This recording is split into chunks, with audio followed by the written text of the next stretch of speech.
Ahí está, listo. Bien, entonces, vamos a abrir nuestras Biblias en Apocalipsis capítulo 2 y para la gloria de Dios, con su ayuda y su auxilio, vamos a exponer las cartas a las iglesias, ¿verdad? Los mensajes más bien a las iglesias, porque todo esto es una carta. De hecho, le he titulado ahora a esta parte de la serie que vamos a estar exponiendo, los mensajes a las iglesias, un llamado a la reforma. Los mensajes a las iglesias, un llamado a la reforma. Antes de entrar en el análisis de las cartas, eh, conviene hacer una observación preliminar. De hecho, si usted lee las cartas, y yo sé que las han leído, ¿verdad? No, hay, obviamente, 7 iglesias, 5 son llamadas a hacer cambios, o sea, a hacer reformas. El llamado a la reforma es muy común en las escrituras. Vemos a reyes en el Antiguo Testamento como Ezequías y Josías realizando reformas, como también, por ejemplo, hermanos del post-exilio como Esdras y Nehemías realizando también reformas. Recordemos que lo que caracteriza a una reforma es el llamado a volver a las escrituras, a la palabra de Dios. Ahora, notemos las 7 cartas tienen en común algunos elementos, pero también ofrecen notables diferencias. En cuanto a los elementos comunes, podemos destacar 7. Número 1, vamos a notar que ellas tienen una comisión, o sea, se escribe al ángel con la designación del destinatario, en este caso de Éfeso. También tienen un saludo. Número 2, tienen un saludo o presentación de Jesucristo. Estas cosas dice el que, y continúa una presentación de Jesús que es hermoso. De hecho, usted ahorita lo vamos a notar, que Jesús se describe como el Jesús que se describió en el capítulo 1. Cada una de estas cartas, Jesús va a agarrar las metáforas de él mismo en el capítulo 1 y se va a introducir así en las iglesias. Es hermoso. Tercero, hay una alabanza, ¿verdad? Vamos a ver que en las cartas dice, yo conozco tus obras, y Jesús por lo general las alaba. Hay también un reproche, pero tengo contra ti. Número 5, también Jesús da un consejo, no una sugerencia, un consejo. Mira de dónde has caído, arrepiéntete, ¿verdad? Como por ejemplo, hay una llamada, el que tiene oídos para oír, oiga, eso es otro ejemplo. Y número 7, hay una promesa, al que venciere. Bien, entonces las iglesias tienen por común esto, y es bellísimo. Ahora, hay notables también diferencias.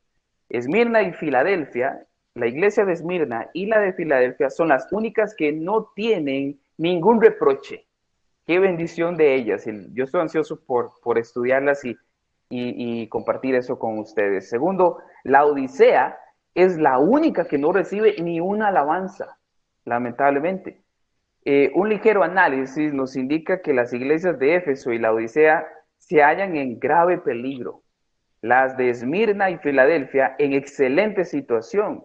Las de Pérgamo, Tiátira y Sardis en estado mediocre.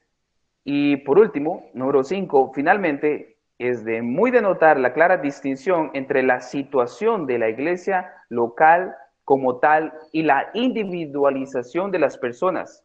Por eso es importante notar que Jesús dice al que venciere, o sea, en singular. ¿Qué quiere decir esto? Que el mensaje va hacia la iglesia, pero cada miembro por individual debe tomar esas palabras en serio, debió hacerlo, por eso la promesa es para la iglesia, pero también individual, al que venciere.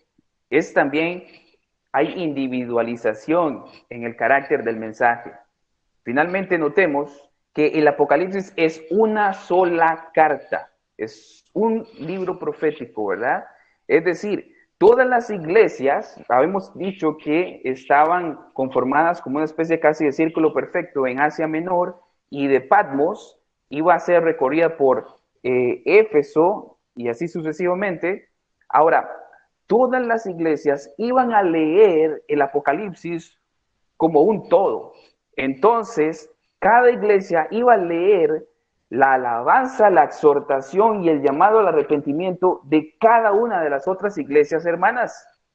Entonces, esto es importante porque Dios quiso, Jesús quiso que todas las iglesias vieran lo que estaba pasando en sus iglesias y se edificaran con lo que las otras iglesias estaban realizando bien. Y también, a la vez, se cuidaran, si no estaban cayendo lo mismo, de no caer en lo mismo. Entonces, es hermoso la forma en que Dios trabaja, su sabiduría es perfecta. Entonces, también es importantísimo siempre recordar que estas palabras, estas exhortaciones que vamos a ver, estas alabanzas y todo esto, aplica para la iglesia contemporánea hoy en día y también aplica de forma individual. Cada vez que vamos avanzando en las iglesias, debemos pensar en nuestra iglesia local, pero también debemos pensar en nuestra vida personal y, ¿por qué no?, también en la familia, ¿verdad? Este núcleo que debemos pastorear, los cabezas de hogar. Sin más preámbulo, vamos entonces a entrar en el versículo 1. Los destinatarios, el lugar donde se encuentran y la identificación de Cristo. Número 1 dice, escribe al ángel de la iglesia en Éfeso, el que tiene las 7 estrellas en su mano, aquel que anda entre los 7 candeleros de oro, dice esto. Hasta ahí, vamos a ir verso por verso. Escribe al ángel de la iglesia en Éfeso. La palabra escribe en griego es grafo, que quiere decir también dar por carta.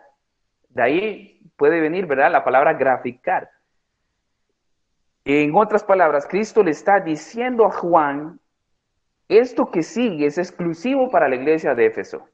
Sin embargo, recordemos que todas las iban a leer, ¿verdad? Cristo le está dictando a Juan. Es un dictado, ¿verdad? Juan está escuchando directamente la voz de Cristo y Juan está escribiendo. El destinatario, el ángel de la iglesia.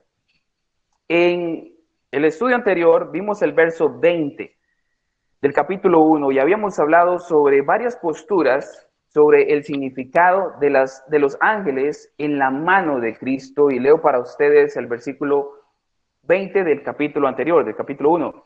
En cuanto al misterio de las 7 estrellas que viste en mi mano derecha y de los 7 candelabros de oro, las 7 estrellas son los ángeles de las 7 iglesias y los 7 candelabros son las 7 iglesias. Jesús, vimos, tiene el poder en su mano, en su gobierno, su soberanía, las iglesias de Asia Menor, todas las iglesias en toda la historia de la humanidad, y nuestra iglesia está en sus manos, gloria a Dios. Y Cristo las gobierna. Él quita, Él pone, Él añade los que han de ser salvos.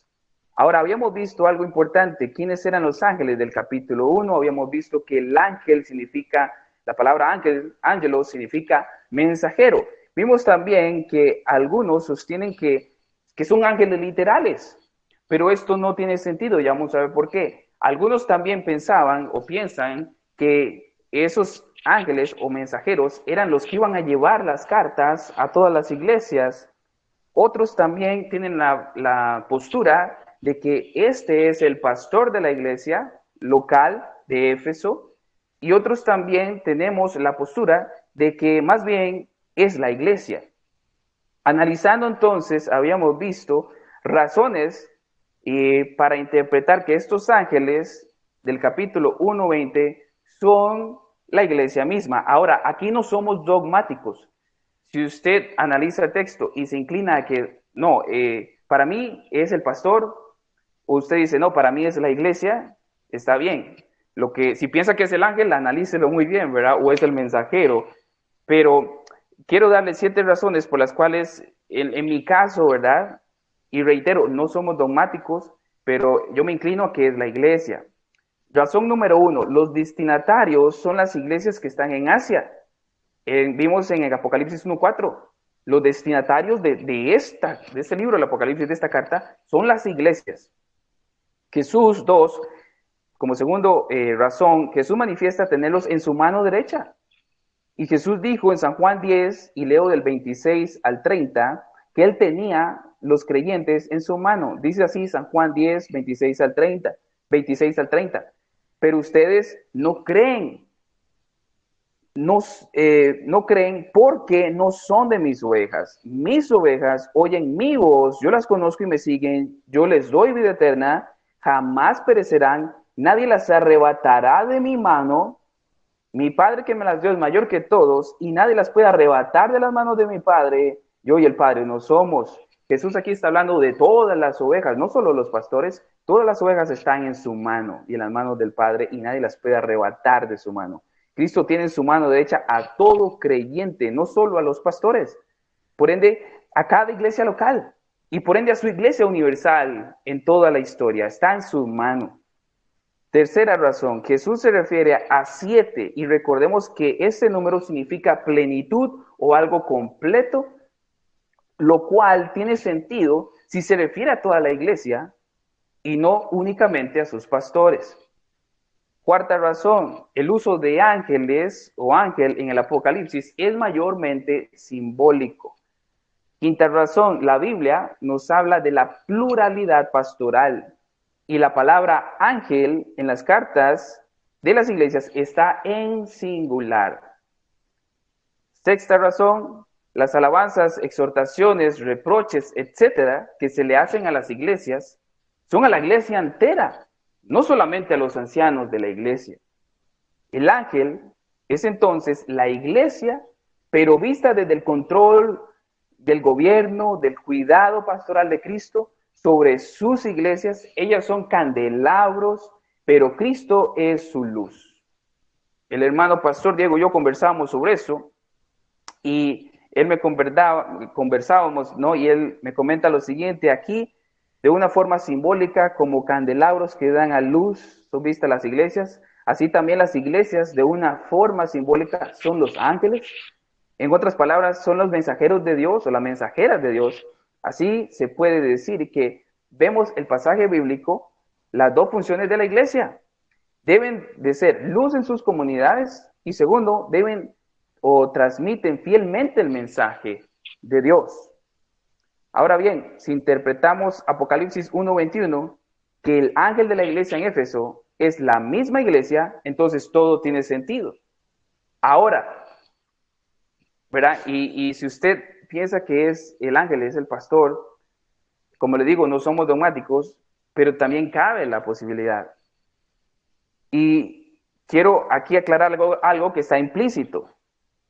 La iglesia, en griego es eclesía, llamados fuera. La iglesia está compuesta por gente redimida por el Cordero de Dios, que Dios llamó fuera del mundo, los apartó para sí, les regeneró, les dio el don de la fe, el don del arrepentimiento, para que libremente vinieran a Cristo, se bautizaran y se hicieran miembros de la iglesia local. En la iglesia ahora todos somos responsables ante Dios por nuestros actos. La forma que nos dirigimos y damos culto a nuestro Señor y le honramos, etc.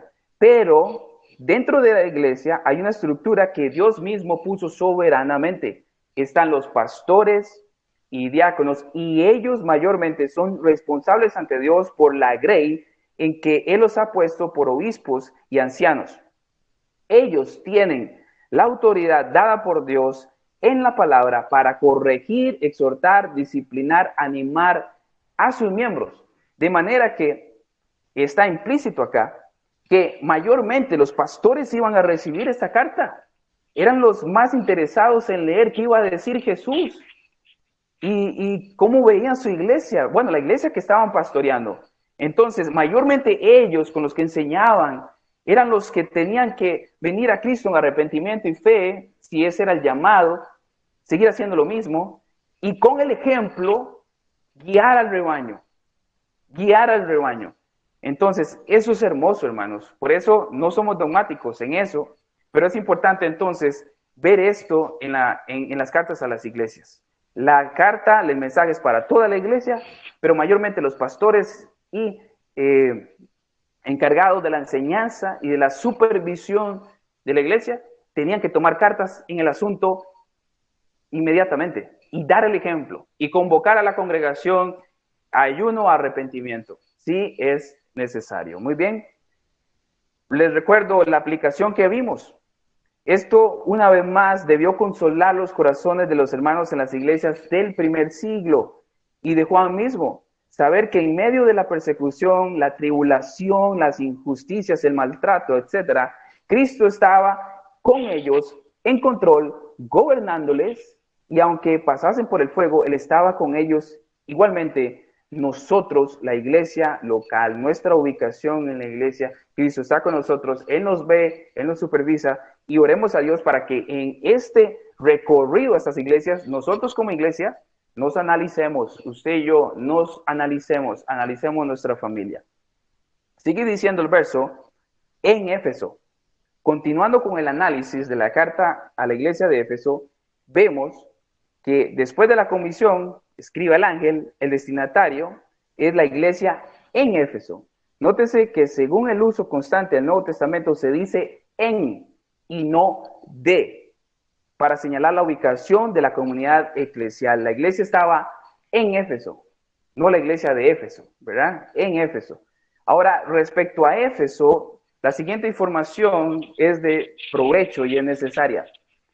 Éfeso era la ciudad más importante de la provincia romana del Asia, proconsular. De hecho, si vemos en un mapa, había un puerto muy importante y era la entrada, la principal entrada a Asia, ¿verdad? Éfesis en griego significa deseo ardiente. Entonces, habíamos visto que una escuela de interpretación del Apocalipsis es la histórica.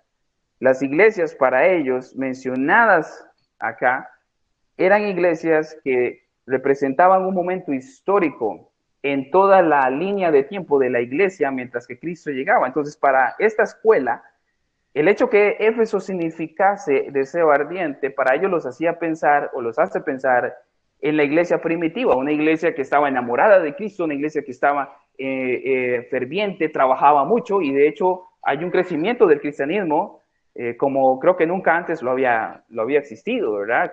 Pedro predica, se convierte en 5,000, luego 3,000, y son perseguidos y las iglesias empiezan a surgir y a efervecer, ¿verdad? Para ellos es así. La iglesia de Éfeso, para ellos representa la era apostólica, hasta el tiempo en que Juan escribía esto.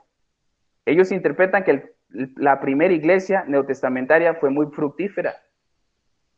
Muy bien. Esta ciudad era llamada guardiana del templo, es decir, del templo dedicado a la diosa Artemis o Diana, ¿verdad? Diosa de la fertilidad. De hecho, en Hechos 19 nos informa del gran tumulto en favor de la gran Diana de los Efesios, que según ellos había bajado del cielo. Hechos 19:35. La adoración en los templos era prostitución. La vida de la comunidad de Éfeso, la cultura, era una cultura muy pagana e inmoral. Las monedas descubiertas en distintos países con la inscripción romana Diana Efesia muestra que la diosa de Éfeso era venerada en todo el mundo pagano. También había un enorme teatro en el centro de la ciudad con capacidad de albergar 50,000 espectadores. El templo era algo maravilloso, era algo fino. Es curioso que, nota este dato, en el año 431 después de Cristo, ¿verdad?, se definiese allí como dogma de fe para la iglesia romana la divina maternidad de la Virgen María. En el año 431, con la subsiguiente procesión de antorchas, en la que desfilaron miles de cristianos efesinos, acompañada de los obispos que habían tomado parte en ese sínodo. Eso es muy interesante, ¿verdad? Fue hacia el año 52 cuando penetró en Éfeso el cristianismo por el ministerio de Priscila y Aquila, una familia con ese amor efervescente hacia Dios. Fue Pablo el fundador de aquella iglesia. Había ya una importante colonia judía allí. Posteriormente, Pablo hizo allí una estancia de más de 2 años, y solo resta añadir que posteriormente se afincó allí el apóstol Juan, que tenía bajo su apostólica supervisión tanto esta iglesia como las otras 6 que mencionábamos después, ¿verdad? Y no olvidemos que Pablo discipuló a Timoteo, quien era pastor en la iglesia de Éfeso, y también trabajaba Tíquico allí. Entonces era una iglesia con un liderazgo muy sólido, discipulado por el Espíritu Santo, quien usó a Priscila y Aquila. Pablo fue usado grandemente, y también Timoteo, Tíquico, y cuando Juan es arrestado, se encontraba en Éfeso y llevado a Patmos. Vamos a pasar a la identificación de Cristo. Dice, el que tiene las 7 estrellas en su mano derecha, aquel que anda entre los 7 candelabros de oro, dice esto. Aquí Jesús está mencionando lo que estudiamos ya en el capítulo 1. El que tiene las estrellas en su mano derecha, aquel que anda entre los 7 candelabros de oro, dice esto. Aquí Jesús se representa y metafóricamente dice ser el dueño y señor de las iglesias. Jesús está en constante vigilancia. Él supervisa a todas las iglesias, Él las conoce, Él sabe lo que está pasando en cada una de ellas, tanto de Éfeso como la nuestra hoy en día. Y ve el corazón de sus intenciones. Jesús vio el corazón de las intenciones de todo lo que estaba pasando en la iglesia de Éfeso en aquel momento, y ve lo que pasa con nosotros. Por eso no debemos casarnos con ninguna escuela de interpretación bíblica, porque corremos el riesgo de no traer aplicación a la nuestra. En cada iglesia vamos a encontrar aplicaciones. Por eso aplicaba para las iglesias en aquel momento, obviamente, pero también estas enseñanzas traen aplicación a nosotros. Vamos a entrar a las alabanzas. Versículo 2. Yo conozco tus obras, tu fatiga y tu perseverancia, y que no puedes soportar a los malos, y has sometido a prueba a los que se dicen ser apóstoles y no lo son, y los has hallado mentirosos. Cristo, mis hermanos, es Dios, y Él es omnisciente. Él puede ver y hacer una resonancia espiritual, una radiografía espiritual, de manera que puede ver lo que ellos mismos no estaban pasando, los que ellos mismos estaban pasando en ese momento, lo que estaban haciendo, pero también Él ve lo que estaban pasando por alto. Y ahorita vamos a ver eso. Él no es indiferente, ni se hace de la vista gorda. Él está constantemente observando lo que la iglesia hace. Cristo les manifiesta entonces lo siguiente. Vamos a ir desglosando lo que ellos estaban haciendo. Dice, fatiga, conozco tu fatiga. Trabajo arduo. Ellos no eran perezosos para el Señor, los hermanos de Éfeso. Recordemos que Timoteo y Tíquico sirvieron en esa iglesia en Éfeso. Timoteo fue discipulado por Pablo, y Pablo fue uno de los apóstoles que más trabajó para Cristo. Entonces, esta iglesia había aprendido muy bien a trabajar y no estar de perezosa. Vio el ejemplo de Pablo, vio el ejemplo de Timoteo y de Tíquico, hermanos que se desgastaron por la obra del Señor, nunca estuvieron ociosos en la obra. Habían aprendido muy bien. Por eso Cristo les alaba esto. Yo conozco tu fatiga. Entonces, hermanos, ustedes trabajan fuerte. Segundo, les dice tu perseverancia. De hecho, se menciona 2 veces. Le están haciendo frente a las circunstancias, aguantan. Ellos no se rendían ante las circunstancias. La cultura tan pagana que ya hablamos de Éfeso e inmoral, y ellos no estaban cediendo ante eso, perseveraban en la fe, y también ante cualquier persecución, ellos seguían perseverando, seguían de pie. La tercera alabanza que Jesús les da es que no soportan a los malos. El verbo soportar en griego denota una idea de cargar algo a cuestas. Los fieles de Éfeso fueron prudentes y sensatos y supieron discernir la gente que se quisiese infiltrar y no cargaron con eso. De haberlo hecho, ellos hubiesen sido para la iglesia, hubiesen tenido en su iglesia gente la cual le fuese tediosa y se hubieran sentido como cargar algo a cuestas, es decir, algo bien agotador. Pablo se los había advertido. Hechos 20, 28 al 30, leo para usted.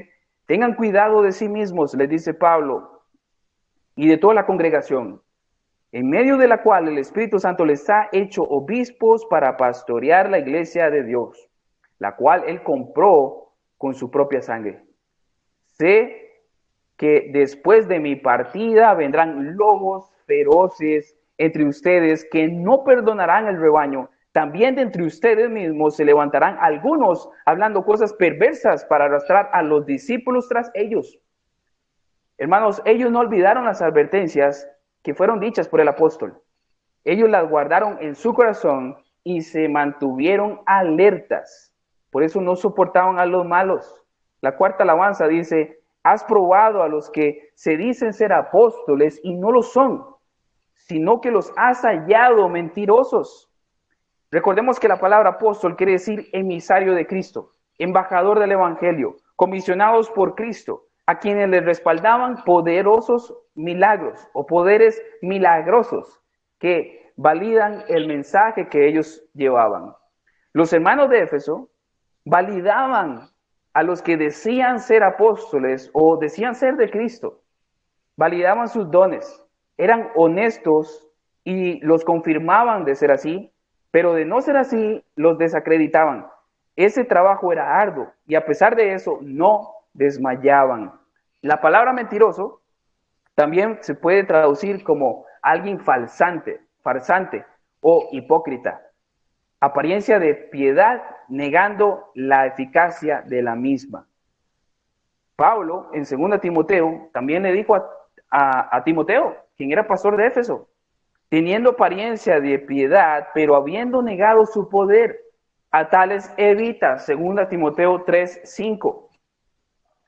Recordemos que Juan estuvo en Éfeso, y Juan, en su primera carta, el capítulo 4, verso 1, Juan también escribió esto: amados, no crean a todo espíritu, sino prueben los espíritus para ver si son de Dios, porque muchos falsos profetas han salido al mundo. Juan, entonces, también debió refrescarles a ellos la importancia de probar los espíritus. Hermanos, una iglesia que ama a Cristo es celosa de la doctrina. Por ende, es importante supervisar qué doctrina abrazan sus miembros y eso siempre se va a ver reflejado en su conducta. En la medida, hermanos, que amamos la Escritura, estamos entonces amando al Señor y eso nos va a ayudar a tener discernimiento espiritual. Debemos ser cautelosos y al igual que eran los hermanos de Éfeso. En el versículo 3, también Jesús continúa alabándoles. Tienes perseverancia, nuevamente se los dice, y has sufrido por mi nombre y no has desmayado. Has sufrido por causa de Jesús. Jesús les dice que por su causa y por su nombre ellos eran incansables. A pesar del sufrimiento, ellos perseveraban por la causa del evangelio. Desde su fundación hasta esta exhortación, mis hermanos, ellos llevaban ya como iglesia 40 años. 40 años y no habían desmayado. Estaban bien posicionados en la obra de Cristo y Cristo se los alaba. Qué bendición, ¿verdad? Nosotros hace poquito tuvimos una experiencia de estar en una iglesia que está celebrando sus 41 años y Dios nos dé de esta perseverancia y amor hacia Cristo para que podamos tener también mucho más de 40 años. Sí, Cristo no ha regresado o no regresa por su iglesia. Vamos a pasar ahora al reproche. Verso 4. Pero tengo esto contra ti, que has dejado tu primer amor. Mis hermanos, si hay un reproche que pueda dolerle a una iglesia, es que Cristo le diga: tengo algo contra ti, has dejado tu primer amor. Esto ahora da un giro. Los hermanos, yo me los imagino leyendo esto y nos están alabando Jesucristo por nuestra perseverancia, por todo lo que hemos hecho, por nuestro arduo trabajo, por nuestra fatiga. Hermano, qué inyección de ánimo fue eso. Pero ahora tienen que poner las barbas en remojo en algo. Y aquí da un giro. Cristo les alaba por las cosas anteriores, les dice que eso es bueno, sigan así, nunca los detiene, pero, y ese es uno de los peros que son desagradables en la Biblia, que Cristo tiene algo contra ellos. Recordemos, Él es la cabeza, Él está viendo, Él juzga, Él ve el corazón y sus intenciones. Ante tanto arduo trabajo, Él está viendo su intención en el corazón por todo lo que hacen. Y es una queja muy amarga la que Cristo hace. La rutina había sido la culpable. Pablo les había escrito de cómo tenían fama de ser una iglesia amorosa. Efesios 1:15. Pablo les escribió esto. Por esta razón también yo, habiendo oído de la fe en el Señor Jesús que hay entre ustedes y de su amor por todos los santos. Ahora, mis hermanos, hay quien interpreta que has dejado tu primer amor, se refería al amor entre hermanos. Hay gente, ¿verdad? Teólogos que se posicionan ahí. No, lo que Jesús les está reprochando a ellos es que ellos habían dejado de amar entre ellos. Otros se posicionan y dicen, no, lo que ellos habían dejado de amar era la obra misionera. Se habían despreocupado por el evangelismo. Pero realmente lo que Jesús está diciendo acá es que su amor y fervor por Cristo se había mermado. Había mermado. Y es algo interesante que notamos también en el Antiguo Testamento, porque Dios también le reprocha esto a Israel. Jeremías 2:2, leo para ustedes: de ti recuerdo el cariño de tu juventud, tu amor de novia, de cuando me seguías en el desierto, por tierra no sembrada. Ese mensaje se lo reprocha Dios, Jehová, Adonai, el Elohim, a Israel. Le reprocha que recuerdo el cariño que me tenían, como diciéndole, ya, no, ¿dónde está ese cariño? ¿Dónde está ese amor hacia mí? Ellos, hermanos, los efesios, empezaron a amar más el servicio a Dios que al Dios que los llamó a que le sirvieran. Amaron más la iglesia de Cristo que a la cabeza de la iglesia, o sea, a Cristo mismo. Dice San Juan 14:15 y verso 24, si ustedes me aman, guardarán mis mandamientos. Y dice el verso 24, el que no me ama, no guarda mis palabras. Mis hermanos, cuando amamos las Escrituras, estamos amando a Cristo mismo. Demostramos que le amamos cuando pasamos tiempo de calidad con las Escrituras. Existe una relación directa en cuanto al amor a la iglesia y el amor a Cristo también. Si amamos a Cristo, entonces también tendremos un tiempo de calidad con la iglesia. Amaremos su cuerpo.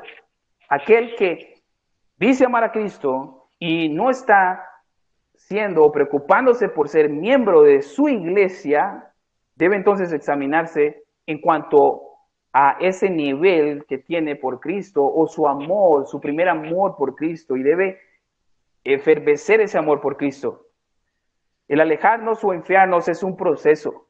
Eso no sucede de la noche a la mañana. Los efesios no se habían enfriado en ese amor hacia Cristo de la noche a la mañana, en un abrir y cerrar de ojos. Eso no es así. Es como en el matrimonio. Cuando nos casamos, estamos súper enamorados el uno del otro, hay un amor ferviente, ¿verdad? Y todo ese amor que se viene cultivando, ¿verdad? Desde antes. Pero, ¿qué es lo que mata? ¿Qué es lo que nos mata? ¿En qué pecamos los matrimonios muchas veces? En la rutina, en las responsabilidades, en pagar las deudas, en cuidar a los niños, en cuidar la salud, etcétera, o hasta el mismo ministerio puede atentar contra el matrimonio. Pero eso es lo que estaba pasando. Ellos se habían olvidado. Entonces, mis hermanos, quiero hacer preguntas acá. ¿Cómo está su relación con Él? ¿Cómo está mi relación con Cristo? ¿Tenemos tiempo de calidad con Él y su palabra? ¿Tenemos tiempo de calidad en oración? Salmos 119, 87, escribió el salmista: casi me destruyen en la tierra, pero yo no abandonaré tus preceptos. Hermanos, debemos tener la convicción de amar a nuestro Señor cada día más, venir a las Escrituras, porque es en ella donde nuestro amor y nuestro fervor y esa llama por Cristo permanece encendida. Eso es un reproche, mis hermanos, muy serio. Es amargo este reproche. Cristo, quien nos salvó, nos amó desde antes de la fundación del mundo, nos arrastró ante Él para salvarnos y darnos vida eterna, merece todo nuestro amor, respeto, devoción, obediencia, y a Él le demos toda honra y toda gloria. No nos olvidemos de eso. Por eso estas cartas son para examinarnos. Examinémonos, mis hermanos, cada uno de nosotros, usted, yo, examinémonos constantemente. El cristiano se examina, el cristiano se evalúa, el cristiano sabe si se está alejando de Cristo, y no podemos darnos el lujo de alejarnos de su palabra ni un día, de la oración ni un día. Por más que el día nos llene de asuntos, siempre hay tiempo para abrir nuestra Biblia. Más ahora que está en el celular. Está a un clic, está a un dedazo.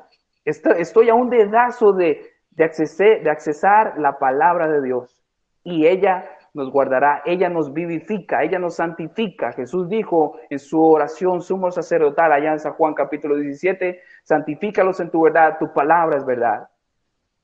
Ahora, mis hermanos, en el versículo 5, Jesús dice, les da un consejo. Dice el verso 5, recuerda, por tanto, de dónde has caído y arrepiéntete y haz las primeras obras que hiciste al principio, si no, vendré a ti y quitaré tu candelabro de su lugar si no te arrepientes. La palabra arrepentimiento está 2 veces. Pero lo primero que vamos a ver son 2 imperativos. Recuerda y arrepiéntate. Recuerda de dónde has caído.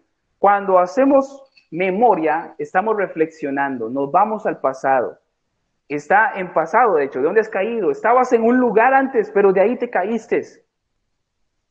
Cuando, por ejemplo, David fue confrontado por Natán, cuando David pecó en adulterio y asesinato y todo esto, Natán le confronta. ¿Qué hizo David sino reflexionar y recordar? Reconoció su pecado, reconoció cómo era su relación antes y escribió el Salmo 51, que de hecho yo creo que hubiese sido un bonito salmo para predicar si hubiésemos sido predicadores en el tiempo de la iglesia de Éfeso. Es un salmo de arrepentimiento y de misericordia, clamando por misericordia ante Dios y purificación. ¿De dónde has caído?, le dice Cristo. La iglesia de Éfeso, como dijimos, estaba súper activa y nadie hubiese sospechado de su enfriamiento, mas se habían olvidado la importancia del fundamento, el cual es Cristo. De ahí cayeron, del fundamento. Por eso es que es importante, mis hermanos, no olvidar la obra redentora de Cristo, no olvidar el corazón del Evangelio, Cristo mismo, su vida piadosa, peregrinada a nuestro favor, su muerte vicaria, sustituta en la cruz a favor nuestro. Mis hermanos, lo vuelvo a repetir en la predicación, el mensaje de hoy, debemos recordar el sacrificio de Cristo. Eso nos mantiene amando a nuestro Señor por lo que Él hizo en la cruz, por usted y por mí, por la iglesia. Él compró la iglesia, Él nos santificó en la cruz, Él nos lavó todos nuestros pecados. Tenemos perdón en la cruz, fuimos reconciliados con el Padre en la cruz. Toda nuestra deuda fue saldada en la cruz. Hermanos, cuando meditamos en eso, hermanos, nuestro corazón arde en agradecimiento y alabanzas a Cristo. Por eso, hermanos, le animo también que evangelice y comparta con otros de Cristo, porque el beneficiado es usted y soy yo, porque estamos repasando lo que Cristo hizo por nosotros en la cruz. Se lo estamos predicando a otro, pero también lo estamos recordando nosotros, estamos haciendo reflexión. Y en alguna ocasión hasta lloraremos cuando evangelicemos a otro, porque recordaremos que eso hizo Cristo por nosotros también. Segundo imperativo, arrepiéntete, haz las primeras obras. Mis hermanos, hay algo implícito aquí. Hay algo implícito aquí. Cuando Jesús le está diciendo arrepiéntete, también está diciendo, te quiero perdonar. El perdón está a la puerta, está accesible. Cristo le está diciendo, arrepiéntete, porque mi perdón está dispuesto, mi corazón está dispuesto a perdonarte. Olvidemos que no es un arrepentimiento para salvación, pero el perdón está ahí, siempre disponible para el cristiano, siempre disponible para la iglesia, que escucha lo que el Espíritu dice, que se va a las Escrituras a analizarse, a evaluarse, y hace reforma y viene a Cristo. El perdón está ahí para que la reforma se haga efectiva con el poder de Dios. Les dice, haz las primeras obras. Arrepentimiento es dar un giro de 180 grados. Ellos no debían dejar de hacer lo que estaban haciendo. Notemos esto. No es que Cristo les dice, no dejen de hacer o dejen de hacer eso. Cristo no les está diciendo eso. No les está diciendo que ya no se fatiguen más, que no, tranquilos, bajen el ritmo. No. Jesús les está diciendo, el problema es que se han olvidado de que eso se trata de Cristo, se trata de su gloria, se trata de su palabra, se trata de su gracia. Ellos debían de buscar no la cantidad, sino la calidad, como al principio. Eso es importante, hermanos. Debían buscar no la cantidad, sino la calidad. Hoy en día, muchas iglesias, por buscar cantidad, han dejado la calidad. Han dejado de preguntarse, ¿cómo quiere Cristo que le adoremos? ¿Cómo quiere que prediquemos? ¿Cómo quiere que le sirvamos? ¿Qué dicen las Escrituras acerca de cómo escoger los oficiales, pastores, diáconos? ¿Cómo quiere que evangelicemos? ¿Cómo quiere que se manejen las finanzas en una iglesia?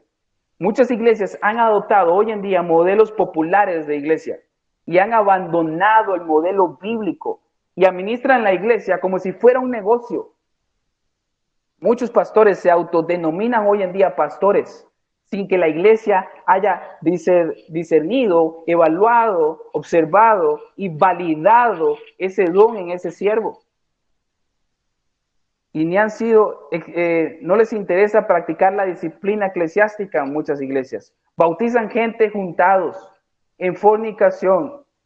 ¿Por qué? Porque andan buscando cantidad, andan buscando tomar fotos, publicarlas o mandarlas a Estados Unidos para que los gringos den platita. Hermanos, hoy en día Cristo está llamando a hacer reformas. No solamente la iglesia de Éfeso debía volver al primer amor. Cuando volvemos a Cristo en el primer amor, volvemos a las Escrituras y nos importa un comino, usando un vocabulario coloquial, lo que las otras iglesias piensen, nos importa un comino, lo que cualquiera diga, pero debemos y queremos volver a la Escritura y hacer las cosas a la manera de Dios, no a la manera de los modelos que vemos ahí, los modelos populares, ¿verdad? Ahora, mis hermanos, entramos a la amenaza o al juicio. Dice también, si no, vendré a ti y quitaré tu candelabro de su lugar, si no te arrepientes. Hermanos, Cristo acá promete hacer una visita especial a la iglesia, una visita aparte de su regreso definitivo en la segunda venida gloriosa. El diablo, mis hermanos, no cierra iglesias, la cierra Cristo, al ver que su pueblo se ha olvidado de él y no se arrepiente. Éxodo 25, leo para ustedes en la Nueva Traducción Viviente, soy Dios celoso, quien no tolera que entregues tu corazón a otros dioses. Dios ve el corazón, Cristo también. Dios es celoso, Cristo también. Cristo es Dios. Y Cristo quiere una iglesia que le sea fiel a Él, fiel a la palabra, y que le sea fiel en su corazón, y no que su corazón le pertenezca a otro. La última alabanza, Efesios 6. Sin embargo, tienes esto. Qué lindo Cristo, mis hermanos, porque Cristo no quiere cerrar con ese reproche. Cristo a la iglesia de Efesios le quiere cerrar con otra alabanza. Y le dice, sin embargo, tienes esto, que aborrece las obras de los nicolaitas, las cuales yo también aborrezco. Es amoroso el Señor para con sus iglesias. Cristo no solamente ve lo deficiente, sino también ve lo eficiente. Los efesios, hermanos, no aborrecían a los nicolaitas. Note eso, pero sí su conducta. Ahora, hermanos, los cristianos no debemos odiar a nadie, pero sí tener un odio hacia el pecado, ¿verdad? Y aborrecer el pecado. A nosotros los cristianos, sí nos cabe ese cliché de amar al pecador, pero aborrecer el pecado. A nosotros sí, y mientras estamos acá en la tierra. Pero Cristo no es así. Cristo está diciendo, yo también aborrezco esas obras. Cristo no está diciendo que Él los ama. Cristo no dice en ninguna parte que Él ama a los nicolaitas. Él se identifica con la conducta piadosa de los efesios. Más bien la Biblia, en Apocalipsis 6:10, veremos que hay gentes en el cielo que clamaban a gran voz: ¿hasta cuándo, Señor Santo verdadero, esperaré para juzgar y vengar nuestra sangre de los que moran en la tierra? Los insensatos, dice el Salmo 5, del 5 al 6, no estarán delante de tus ojos, aborreces a todos los que hacen iniquidad, destruirás a todos los que hablan mentira, al hombre sanguinario y engañador abominará Jehová. Dios, como es santo y 3 veces santo, tiene una ira justificada con el pecado y con el pecador. Él no está airado, Él no va a lanzar el pecado al infierno, Él lanza al infierno al pecador, porque Él es santo y su ira es santa, su enojo es santo contra el pecador, que le ofende de día y de noche. Juan 3:36, el que cree en el Hijo no tiene vida eterna, pero el que no obedece al Hijo no verá la vida, sino que la ira de Dios permanece sobre él.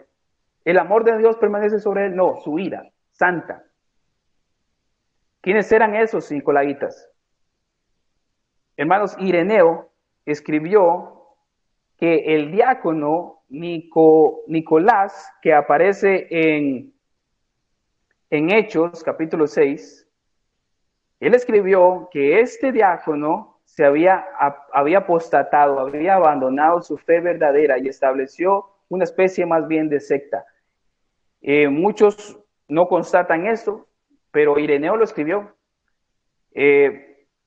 Estableció una secta, pues de ahí viene el nombre.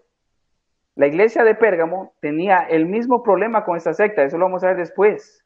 Y los modernos comentaristas se inclinan a pensar que, como el caso de Jezabel, del versículo 20, que veremos después, el nombre tiene un significado simbólico.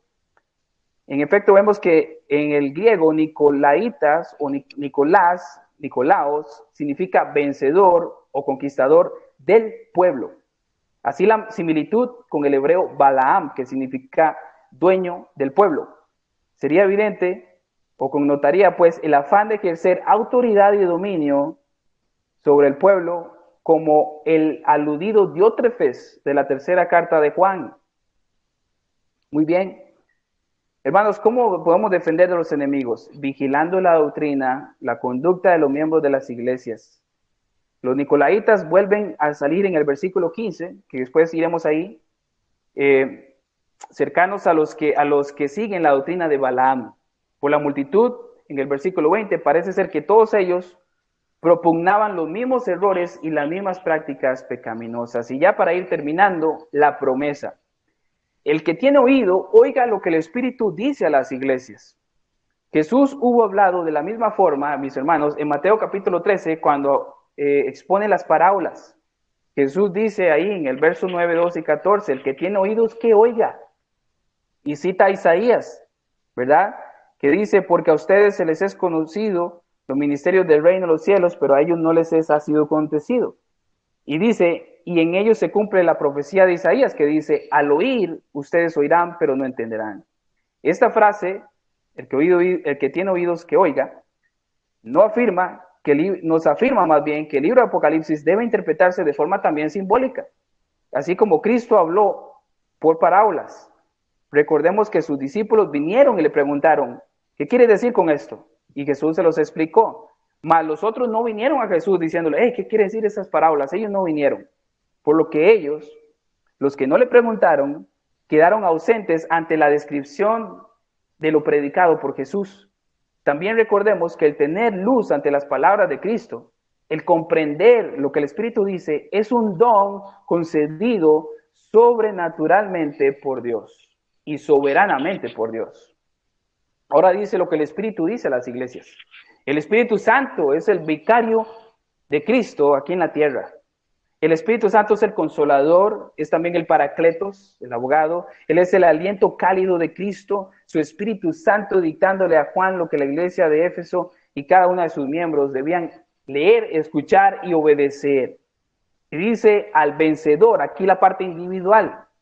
La carta va dirigida a la iglesia debía escuchar, toda debía obedecer. Pero hay una promesa para cada uno, al vencedor. ¿Quiénes son los vencedores? La Biblia nos dice, 1 Juan 5, del 4 al 5, dice, porque todo lo que es nacido de Dios vence al mundo. Y esta es la victoria que ha vencido al mundo, nuestra fe. ¿Y quién es el que vence al mundo? Sino el que cree que Jesús es el Hijo de Dios. Gracias a que Dios nos unió a Cristo, nosotros disfrutamos de la victoria en Cristo y de Cristo. En Él somos más que vencedores, como dice Ryrie. No se refiere a un grupo especialmente espiritual entre los creyentes, sino a todos los verdaderos cristianos. Esos somos los vencedores. Y dice al final, le daré a comer el árbol de la vida que está en el paraíso de Dios. En el primer paraíso perdimos la comunión con Dios por causa del pecado. Pero a causa del segundo Adán, Cristo, hemos recobrado el paraíso. Y lo mejor del paraíso es la comunión íntima con Dios. Hermanos, por causa de la cruz, esa comunión fue restaurada. Y por eso qué lindo es esto, porque lo que celebramos nosotros, el mayor beneficio que tenemos los salvos, los hijos de Dios, es que hemos sido restablecidos a la comunión con el Padre por la muerte de Cristo. Mis hermanos, el paraíso de Dios, dice acá, que está en el paraíso de Dios. Este paraíso es mejor, nos lleva al cielo. ¿Por qué es mejor? Porque en el primer paraíso entró el pecado, en el cielo no va a entrar el pecado. En el primer paraíso estaba Satanás, en el segundo paraíso, en el de Dios, allá en el cielo, no estará Satanás. Tendremos cuerpos glorificados, una relación perfecta con el Padre, eterna. Hermanos, para finalizar, Cristo nos reconcilió con el Padre al morir en el Calvario, sustituyéndonos, pagando el precio por nuestra maldad y rebeldía. Si no has venido a Cristo en arrepentimiento y fe, ven a Él, ya Él te ama, Él murió en la cruz. Con amor eterno Él te ama. Si ya has sido libre, entonces disfrutemos de esta bendición de la presencia de Dios al estar con Él en oración y en su palabra. Examinémonos, no nos enfriemos, que nuestro corazón arda por Cristo y que con la ayuda de su Espíritu Santo y su gracia y su palabra podamos imitar las buenas cosas que tiene Éfeso y cuidarnos de un reproche semejante. Si te has enfriado en tu amor por Jesús, arrepiéntete y ven a Él. Vuélvete a Él. Él te perdona. Vamos a orar. Padre Santo, tú eres digno de toda alabanza y digno de toda adoración y exaltación. Mi Señor, ayúdanos a que estas palabras, Señor, de exhortación, mi Dios, si están en nuestra vida, si está en la iglesia, perdónanos y ayúdanos a volvernos a ti en arrepentimiento y fe. Mereces todo amor de parte nuestro. Tú mereces ser el primero en nuestra vida. Mereces estar entronizado en nuestro corazón, siendo rey, sacerdote y profeta constantemente en nuestra vida. Tú eres nuestro Señor, mi Dios, y ayúdanos a estar en ti, ardiendo por Cristo, amándote. Señor, ayúdanos a aborrecer el pecado, las falsas enseñanzas, las falsas doctrinas, y ayúdanos siempre a examinarnos y ver en tu palabra, Señor, cómo estamos, y ayúdanos a estar cada día mejor, porque nuestro motivo y razón de existencia en esta vida es Cristo. Queremos vivir para su gloria, darte toda gloria, Señor. Cuando vamos a la iglesia, en que estemos inactivos en el servicio de la iglesia, que nuestro corazón esté activo a ti, elevándote alabanzas con reverencia, Señor, todo lo que hacemos, de principio a fin, y no solamente un domingo en la iglesia, sino celebrarte todos los días para gloria y alabanza suya. Mi Dios, guárdanos y ayúdanos, Señor, si nos sentimos fatigados como ellos se fatigaban en Éfeso, ayúdanos a perseverar, a ser valientes, enérgicos, Señor Dios, y no desmayar. Si viene persecución a nuestra vida y la vendrá, así como hemos pasado por ciertas tribulaciones, Señor, síguenos dando efervescencia y amor por Cristo. Mi Dios, ayúdanos y auxílianos para seguir meditando en estas hermosas líneas santas, y sé que hay mucho más por sacarle a estas líneas, y ayúdanos a amar su palabra cada día más, amar la iglesia, amar tu obra. para gloria y alabanza suya, Señor. Y gracias por los que escuchan este mensaje en esta noche. En tu nombre, Jesús, te adoramos y te damos gracias. Amén y amén.